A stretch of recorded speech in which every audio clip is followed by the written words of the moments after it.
Yeah, I'll react to that, sure. Hey guys, I watched a Greek god mythology explained video. You guys are messed up. Key difference. Unrelated, sorry. Dave in Portugal, great channel. I've watched at least one video because I saw it recently about his experience, his look on America after living in Europe. Anyways, great video, great attitude. Well, I'm just going on. Original link to the video from Dave in Portugal, top of the description. My name's Connor. If you're new, I'm American, and I like to learn things. Hope you guys are doing well. An American will experience. These are the culture shocks and key differences an American will experience when visiting Europe.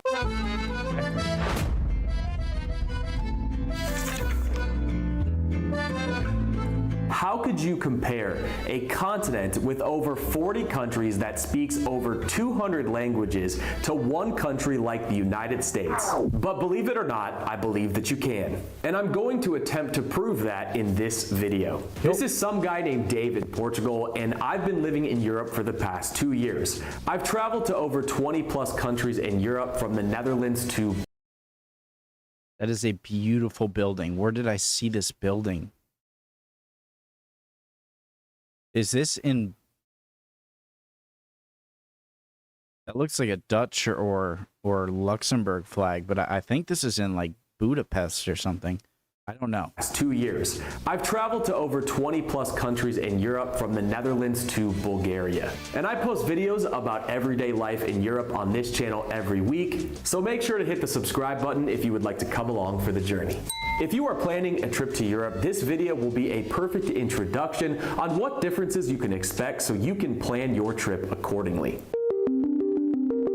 With over 200 languages spoken across Europe, Americans might be surprised by the prevalence of multiple languages. English may not be as widely spoken in some areas as one might expect. Sorry, 200? Isn't that average out to like 4 languages per country? So may not be as widely spoken in some areas as one might expect. So language barriers can be a source of culture shock for Americans that only speak English. Now, if you are visiting the United Kingdom, it will be quite easy for you to get along just fine speaking English. Netherlands as well. Not promising that you'll be able to understand people in Scotland, though. Well, a shop that's no selling a lot of stuff. Somebody, my pal, said yesterday when I see that shop around the corner, it's on its arse. For safety reasons and respect of the culture, I can't stress how important it is when going to a new country to be able to learn common phrases like greetings and general phrases to be able to blend in a little bit. Trust me, it's better to keep a low profile when traveling. Luckily, the sponsor of today's video can help with this. This video wouldn't be possible without today's sponsor, Babbel, which is one of the top language learning apps in the world. Please, please, please, guys, whatever video I watch, it's only right. Make sure if this interests you and you learned about it here, the original link to this video, top of the description, okay? Please use his promo codes, his links to help him out. It's the least, you know, just please do that if you're interested. And it's a great way to be able to travel and navigate your way around a new country. Learning to communicate in a foreign country is important so you don't look like a lost tourist that can get taken advantage of. ¿A qué te dedicas? ¿A qué te dedicas? I don't have enough time. Trabajo en un hospital. Trabajo en un hospital. Babbel is actually scientifically proven to help you start speaking a new language in just 3 weeks. The lessons are designed by real language teachers. They teach real-world conversations to help you travel, talk about business, build relationships, and more. And if you're not fully satisfied, Babbel offers a 20-day money-back guarantee. They also offer live classes, and you get 2 free classes with your subscription. They offer multiple subscriptions to choose from, including a lifetime subscription. Click the link in the description to get 60% off your subscription today. Let me know in the comments which language you're interested in learning and why. I would, if I had to, if I could know, like, I wonder too, if you guys could just be instantly fluent in any language, what would it be? To me, it would be either French, because not a lot of people in France can, you know, they don't learn English Just like they probably know the language, but maybe like Chinese or something. Arabic, French, or Chinese. I think would all be good Europe, picks. The duration of meal times tends to be longer, especially lunch. Dining is an important time for most Europeans to be social and really enjoy their friends and family. The quick pace eating on the go lunch isn't as common in Europe as it is the US, and you won't typically see people eating on the go like you do in places like New York City. In fact, in European cultures, you might get some side eyes and glares for doing so. Even in the more underdeveloped countries in Europe, dining etiquette is typically much more of a standard than in the United States. In Europe, portion sizes also tend to be smaller. Even when you go to American fast food restaurants like McDonald's in Europe, you'll notice the fry and drink sizes are much smaller in comparison to the ones in the United States. This also applies to coffee.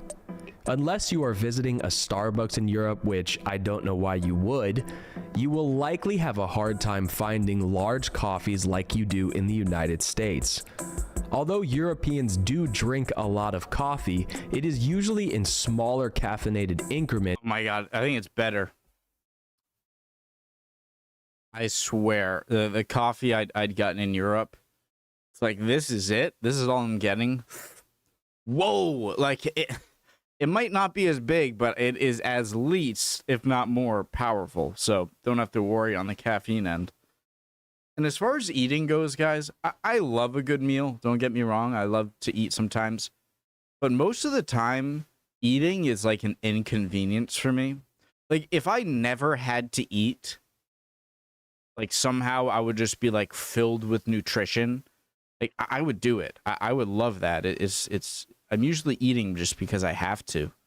Instead of tall can monster drinks with the equivalent of 4 espressos. Americans will also notice that free tap water in restaurants are usually not the standard. Most restaurants in Europe bring you bottled water, and sparkling is usually always an option as well. I love sparkling.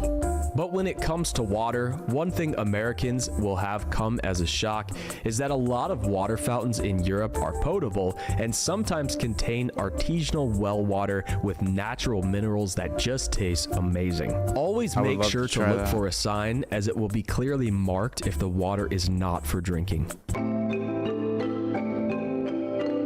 Tipping practices vary across Europe.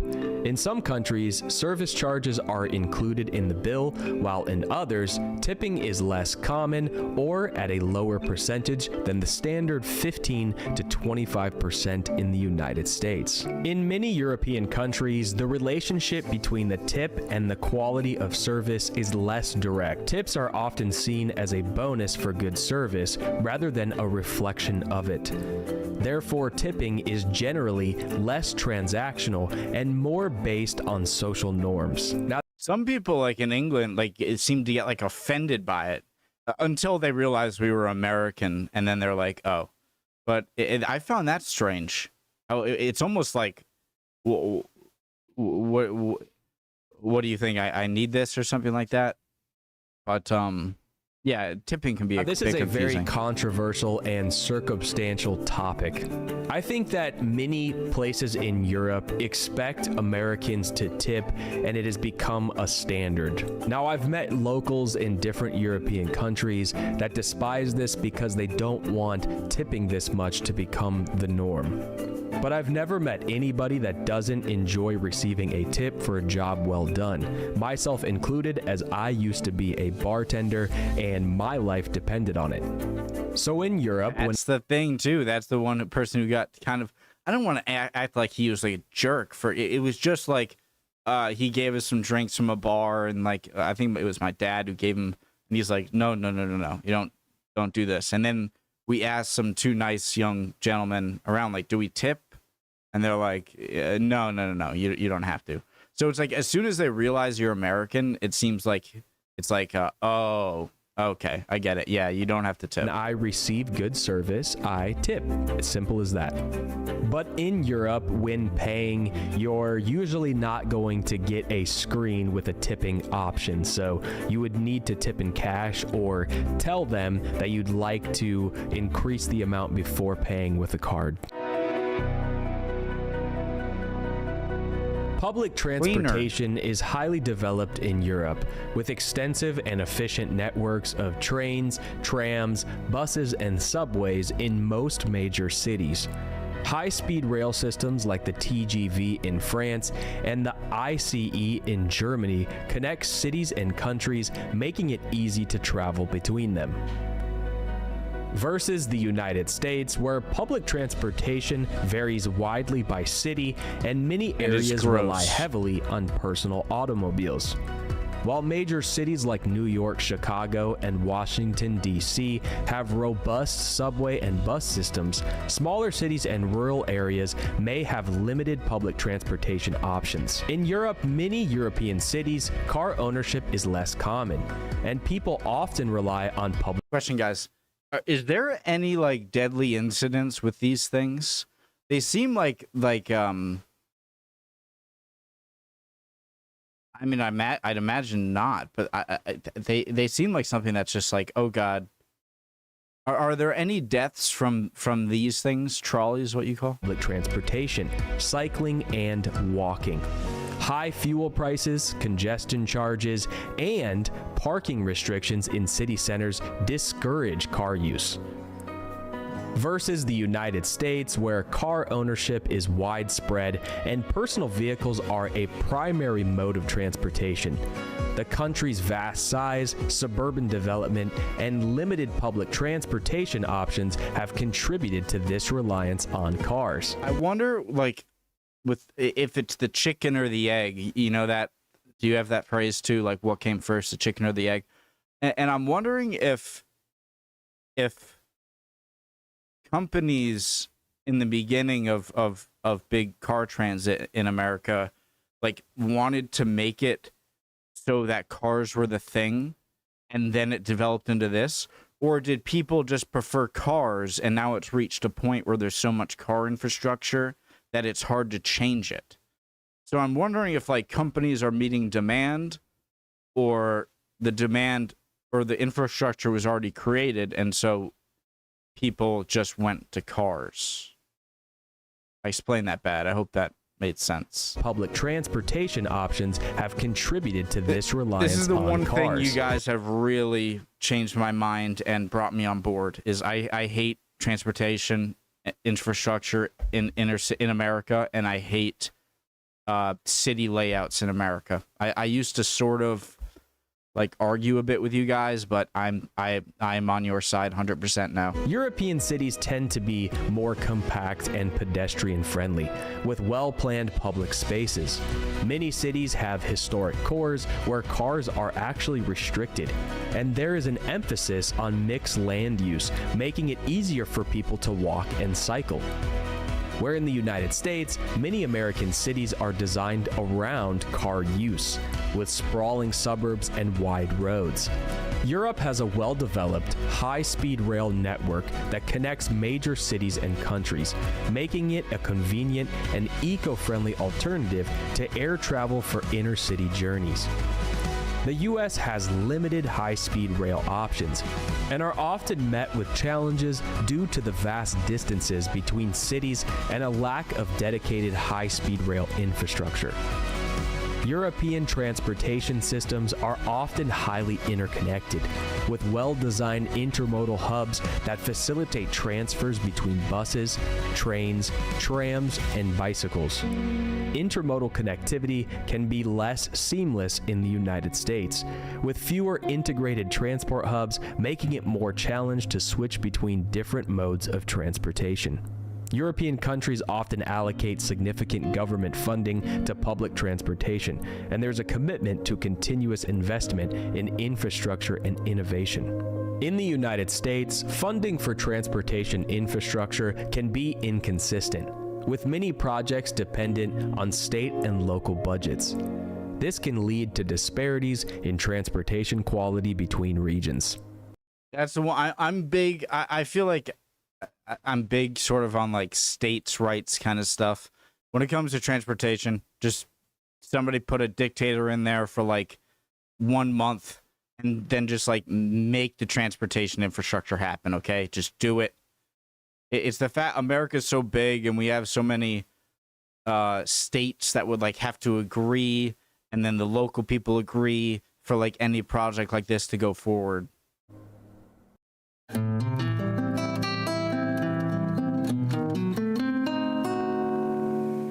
In some European countries, stores may close for several hours in the afternoon and may have shorter operating hours compared to the 24/7 availability of many American stores.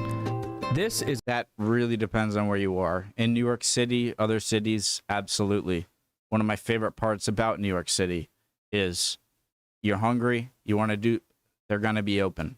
Especially true in the south of Europe, where many traditional restaurants close between the hours of 3 and 7 p.m.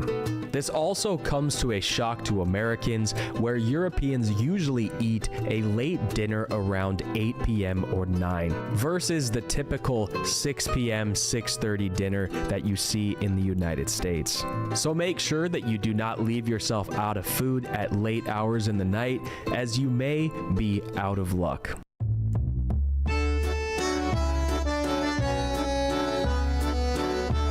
Europeans may have a different sense of personal space than Americans, with closer physical proximity during conversations being more common. For example, in Southern Europe, countries like Spain or Italy, it is common for people to stand closer to one another while talking. In many European cultures, cheek kissing is a common form of greeting. Yeah, but I hate, because I never know if they're gonna do the double cheek kiss, and so I'm always like, oh God, what do I do? Do I just do one cheek and then like kind of wait and see if they're going for the other cheek, then like do the other? But it just seems like such. Can you say like, okay, I'm going in for a one kiss cheek, okay, so that I'm not like, mwah, mwah. Oh, you only meant one. Just, how do I know if it's one or two? Am I socially which may not involve smart? Physical contact that some Americans could perceive as a breach of personal space. The number of kisses and the cheek chosen for the kiss can also vary by region. The perception of personal space in Europe is often shaped by cultural norms and context. In countries with a strong sense of community and social interconnectedness, people may be more accepting of close physical proximity. Whereas in the United States, I think in general, invading someone's personal space without permission can be considered impolite and sometimes even threatening.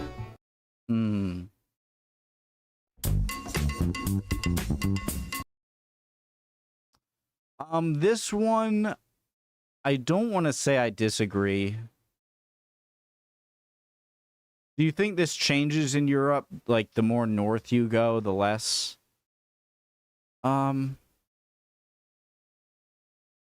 Okay. Social where base without. Oh God, I'm the least fashionable person you will ever meet. Okay? I'm lazy. I would say in most European countries, I just don't get a scarf, guys. Like I've never. Is it more of like a fashionable wear? Because that's fine. But like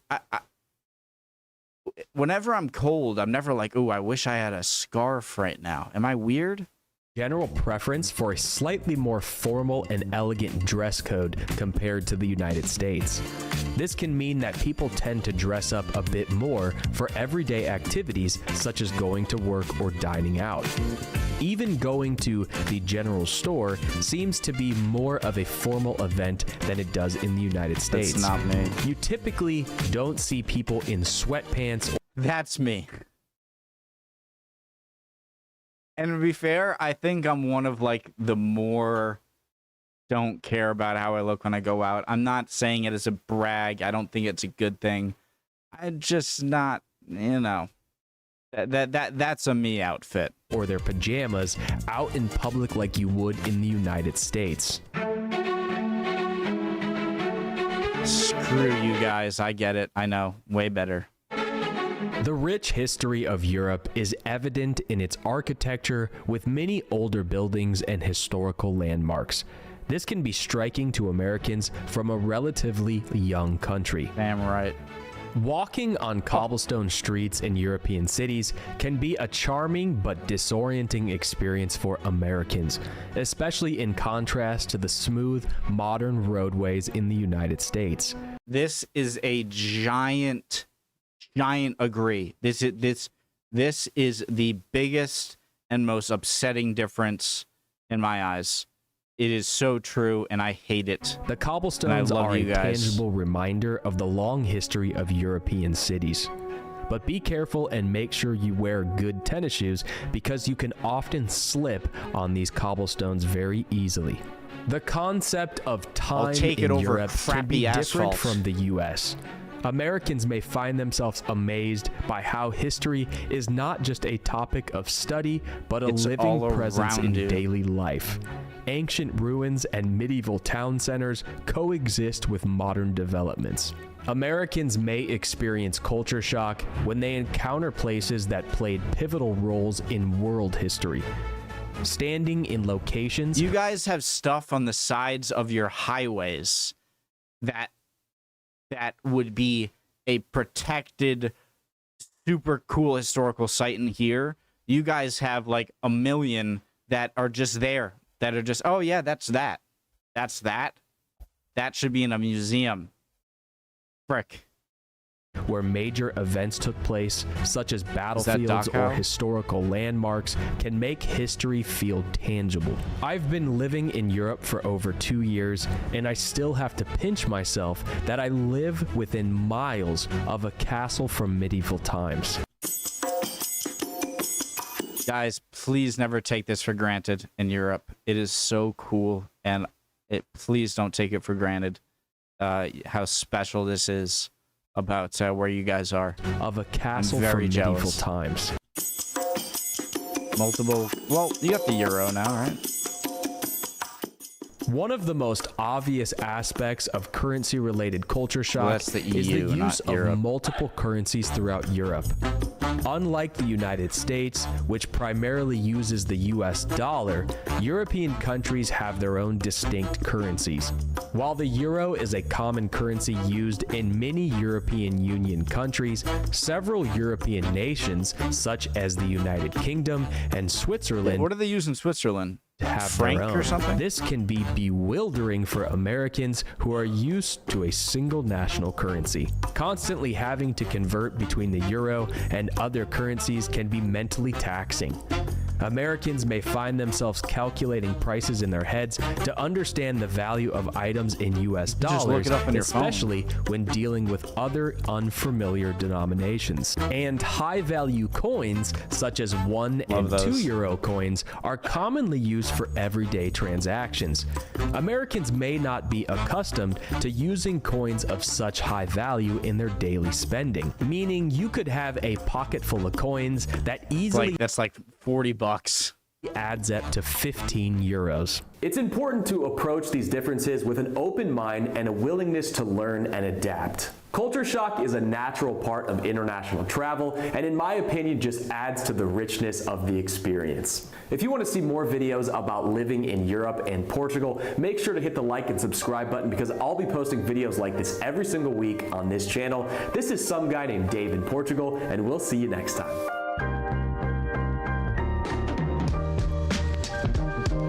That's fantastic. You know, you're not a tourist, you're a guest in other people's countries, and you have to respect that.